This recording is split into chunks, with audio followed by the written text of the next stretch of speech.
Docker tutorial. If this guide helpful, don't forget to like and subscribe.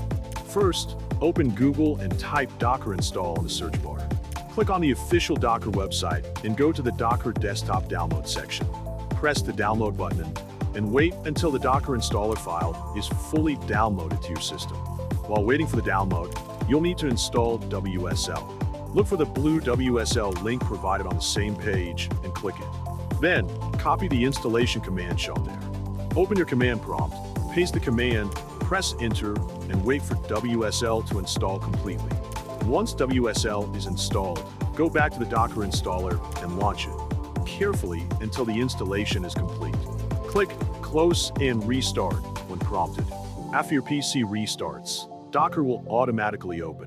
Click Accept to agree to the license terms. You can now sign in with your email, Google, or GitHub account, or simply skip this step. Before using Docker, you need to update WSL. Copy the update command, run it in command prompt, and wait until the process completes. Finally, return to Docker and press Restart.